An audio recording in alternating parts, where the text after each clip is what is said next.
ఇచ్చాడు. ఆయన పరిచర్యలో మరి గుర్తుపాళ్ళం మోసే పెదనాయన దేవుణ్ణి అంగీకరించాడు.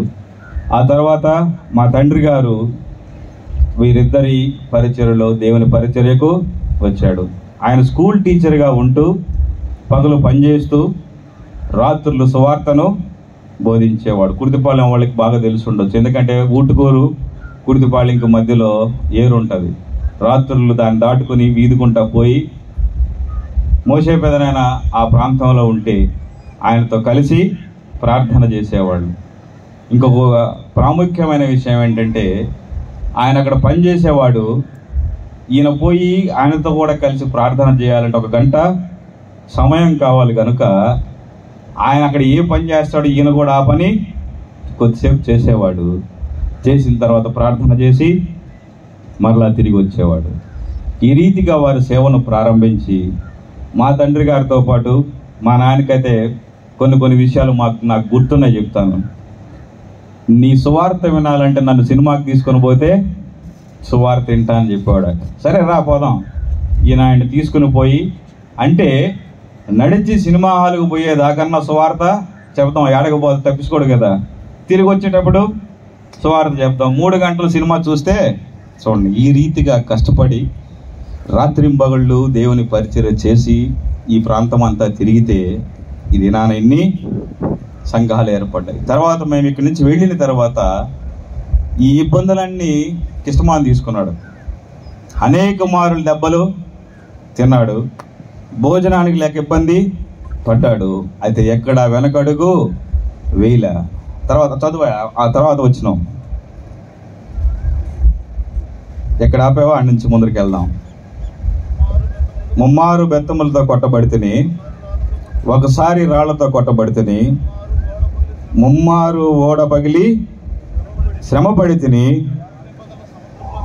ఒక రాత్రింబగళ్ళు సముద్రంలో గడిపితిని, అనేక పర్యాయములు ప్రయాణములలోను నదుల వలనైన ఆపదల్లోనూ నా స్వజనుల వలనైనా, ఇది కూడా ఇంపార్టెంట్, చాలాసార్లు క్రైస్తవుల వలన ఇబ్బందులు కూడా వస్తాయి. పాత దినాలలో వాస్తవంగా మా జీవితాలు చూస్తే మమ్మల్ని ఎక్కువగా ఇబ్బందులు పెట్టిన వాళ్ళు అన్ని జనుల కంటే కూడా ఆనాటి బ్రదరన్ విశ్వాసులే. ఈ మాట చెప్పడం ఏం సంశయం లేదు. ఎవరిని అడిగినా నేను చెప్తా సమాధానం. క్రైస్తవులని పేరు పెట్టుకున్నాం, విశ్వాసులమైన వారు. విశ్వాసులకే పౌలు రాస్తాడు, నా స్వజనుల వలనైనా ఇబ్బందుల్లోనూ. తర్వాత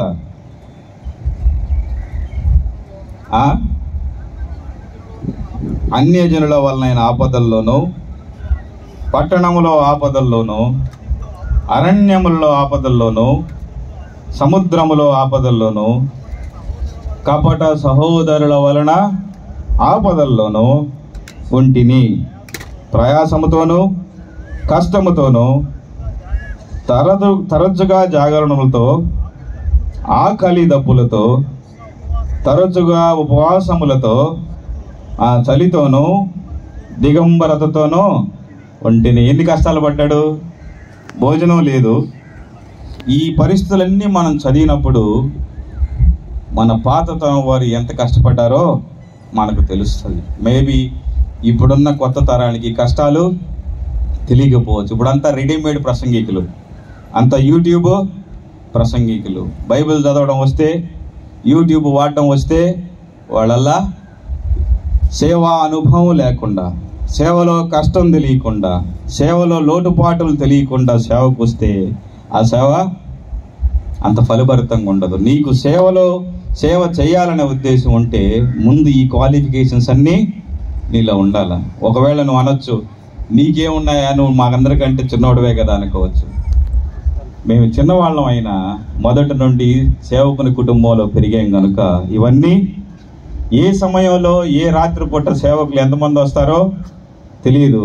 అప్పుడు లేచి మా అమ్మ వంట చేస్తే మేమందరం ఏదో ఒక పక్క రూమ్లోకి పోయి సేవకులకి ఆతిథ్యం ఇచ్చి వారు పడుకోవడానికి స్థలం ఇచ్చి మేము వెళ్ళేవాళ్ళం. అయితే దేవుని వలన మనం ఒకవేళ దేవుని కొరకు కొన్నిసార్లు శ్రమలు పడ్డా దేవుడు మరలా మనలను దీవిస్తాడు. కనుక పౌలు జీవితాన్ని చూస్తే ఈ శ్రమలను